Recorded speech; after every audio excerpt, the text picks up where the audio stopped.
Le président du conseil d'administration du fonds d'entretien routier FER, Kamara Touma, s'acquitte de son droit de péage.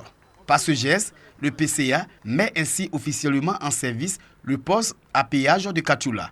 À sa suite, plusieurs autres usagers traversent le poste en marquant un arrêt pour payer le tarif indiqué. Nous avons payé 500. Je trouve que le coût du péage est très bon. Nous sommes d'accord pour ça. Pour l'entretien des routes, c'est bon. Pour c'était 1000 francs. Actuellement, franchement, c'est pas bon. Même 500, au moins, c'est bon. À cause de ça, on a payé ça en même temps. Pour que nous ne précéderons, on monte au flash de on s'en va. Les postes de péage visent plusieurs objectifs. La sécurité des passagers et le confort des voyageurs. Une bonne route réduit le risque d'accident. Une bonne route fatigue moins les voyageurs. Il y a également le gain en carburant. Une bonne route permet d'avoir une vitesse régulière et de consommer moins de carburant. Pour lutter contre la vie chère, le gouvernement a réduit le coût des péages. Une volonté du président de la République, Alassane Ouattara. C'est une décision prise par le gouvernement, mais sur instruction du président de la République. Parce que le président de la République est à l'écoute de la population. La population l'exprimait plus ou moins, donc le gouvernement a été vraiment à son écoute et a baissé le prix. Et nous voulons donc dire merci au président de la République pour cet acte fort posé au profit des populations. Le poste à péage de Katoula porte à 11 le nombre de postes dans le pays. Dans les jours à venir, 3 autres postes à péage seront mis en service, à savoir les postes à péage de Boissoué sur l'Asso à Bangourou, Bondoukou, et Tikoun, Tolakoro et de Lakuta sur l'Asso Ndoussi, Divo, Gagnoua.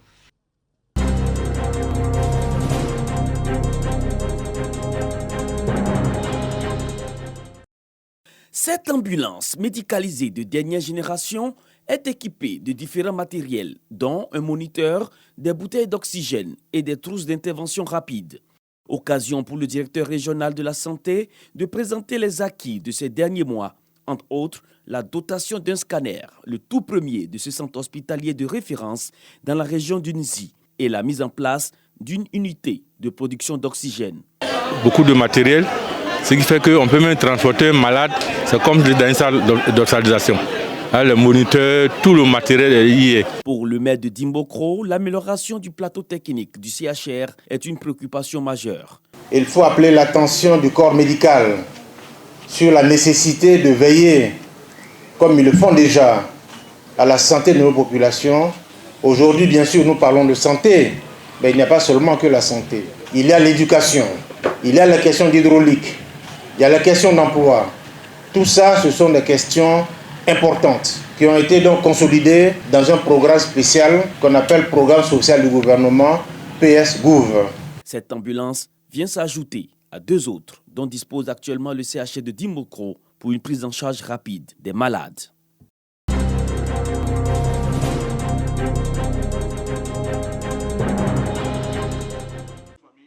Par ce geste symbolique, le ministre des Mines, du Pétrole et de l'Énergie, Mamadou Sangafoua Koulibaly, lance les travaux de construction de la deuxième centrale photovoltaïque de la Côte d'Ivoire. Le pays veut atteindre le mix énergétique de 45% en énergie renouvelable à l'horizon 2030 et un taux de couverture électrique de 100% d'ici fin 2025. La première chose, le président a pris le pari avec les Ivoiriens d'électrifier toutes les localités de plus de 500 habitants avant 2025. Le président s'est rendu compte qu'une chose est d'électrifier une localité, une autre chose est que les populations qui vivent dans cette localité aient de l'électricité dans leur maison. D'où la mise en place du programme d'électrification pour tous, le PEPT, qui a permis de connecter aujourd'hui près de 4 millions d'Ivoiriens. Ce projet ambitieux qui incarne la vision du chef de l'État est réalisé par un privé à plus de 41 milliards de francs CFA. La centrale sera composée de plus de 70 000 panneaux solaires et produira 52 MHz pour plus de 600 emplois locaux. Dès la fin de l'année 2025, cette centrale photovoltaïque de dernière génération et d'une capacité de 50 MW crête produira chaque année près de 90 gigawattheures d'énergie propre, permettant ainsi d'alimenter plus de 370 000 foyers dans cette belle région du Tchologo. Pour 2025, plusieurs centrales photovoltaïques seront construites dans le pays, a annoncé Mamadou Sangafoua Koulibaly. Il y a une autre centrale à Bondoukou pour laquelle nous allons poser la première pierre avant la fin de ce mois. Il y a une autre centrale qui est prévue à Korogo. Il y a une centrale qui est prévue à Kong. Il y a une qui est prévue à Katiola. Il y a une qui est prévue à Soubré. Enfin, nous avons vraiment suivi quasiment l'ensemble du territoire, notamment la localité où nous avons un ensoleillement qui permet d'avoir un rendement intéressant. À travers ces centrales, la Côte d'Ivoire veut basculer des énergies fossiles aux énergies renouvelables. La centrale photovoltaïque de Ferkessédougou est la deuxième après celle réalisée à Bondiali.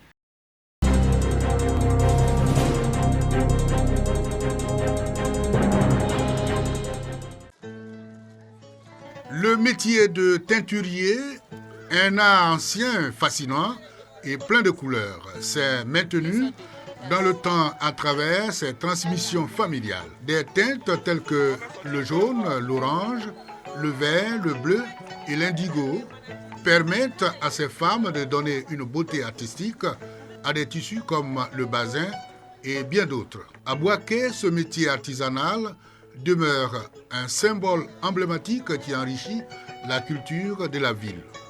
Doumbia Karigatou, teinturière, raconte son insertion dans ce secteur. Depuis on est petite, nos mamans, notre grand-mère travaillent ici. Si on est quitté à l'école, on vient pour travailler un peu avec eux. Donc on a appris ça là pour voir que c'est un bon métier, on peut se défendre avec. Face aux défis de la révolution industrielle, aux matériaux archaïques et aux conditions de travail démodées, les teinturiers de la région ont encore un pied dans la tradition et la tête dans le modernisme, en s'appuyant sur leurs compétences et leurs techniques artistiques à travers des motifs et des couleurs uniques pour parfaire leurs œuvres. D'autres voient que la couleur unique est trop populaire. Donc ils viennent nous voir maintenant si on peut mettre les designs dessus pour que ça soit plus joli. Dans les motifs que nos mamans faisaient, nous sommes adaptés à la modernisation en ce que les gens voient sur les réseaux sociaux et puis nous apportent maintenant pour dire « Ah, c'est ça que j'ai vu sur les réseaux sociaux. Et si tu peux faire ça ?» Avec notre expérience, maintenant on arrive à faire ça facilement. Bamba Karigatou, descendante d'une teinturière, s'est donné comme tâche la commercialisation des produits finis de ses pères.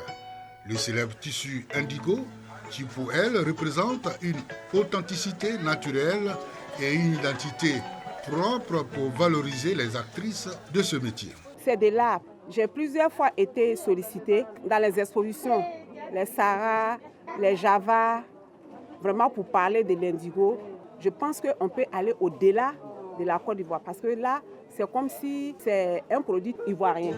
Le tissu indigo, bien plus qu'un simple produit artisanal, connaît du succès dans la mode avec des créateurs qui l'intègrent dans leur collection. L'avenir est assuré avec ce pagne. Les clients sont très satisfaits, surtout qu'on modernise. On arrive à mettre du tissu européen dedans. On peut faire des costumes avec, on peut faire la décoration intérieure, la literie avec, lingerie avec. Pour le MIVA, quand on va représenter la région du Béquet, donc je compte faire spécial indigo. Les habitués de ce produit témoignent une grande reconnaissance à ces femmes qui hissent le nom de Bouaké au plan national. Avec ce tissu, les relations d'âge, il y a de cela peut-être plus de 25 ans. On aimait utiliser l'indigo pour confectionner nos tenues. Et chaque fois qu'on allait à Abidjan, tous ceux qu'on trouvait nous demandaient « il faut me rapporter de l'indigo », c'est ce que les gens demandaient. Les teinturières qui perpétuent cet art ancestral jouent un rôle important dans la préservation du patrimoine culturel de la région, tout en contribuant à son essor économique à travers le tourisme et les emplois générés. En valorisant cet héritage et en offrant de nouveaux marchés, la ville de Bouaké compte aussi parmi les pôles indispensables de la mode artisanale dans le pays.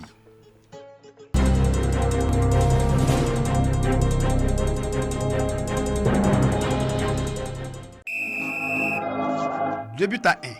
C'est le score de la finale de la 34e édition de la Coupe d'Afrique des Nations de football. La Côte d'Ivoire est sacrée championne de sa CAN en battant le Nigeria. Quel plaisir pour les Ivoiriens de revivre ces instants de tant d'émotion et de joie. C'est une finale inoubliable pour les Ivoiriens. On a vécu des moments, en tout cas historiques, par rapport à la CAN 2023. Un jour inoubliable Voilà, parce que ce jour-là, vraiment, quand on a vu les 4-0 qu'on a pris et que le Nigeria nous avait gagné 1-0 dans les matchs de poule, on ne pouvait pas imaginer ce même Nigeria, on allait les battre. Et nous nous sommes sentis fiers d'être ivoiriens. Mené en début de match, le peuple ivoirien est libéré par un coup de patte de Sébastien Haller sur une passe décisive de Simon Adingra après un débordement. Le reste appartient à l'histoire. Le gardien de Nigeria, il pensait qu'il était fort. Quand on nous menait 1-0, quand Franck Kessié tire la balle, il rit. C'est lui qui vient en plaisantin. C'est bien passé, bon. C'est comme si ça se rejoue encore. C'est une émotion aussi. Tous espèrent que l'équipe nationale fasse une bonne CAN 2025 et pourquoi pas arborer une 4e étoile. Je suis confiant encore.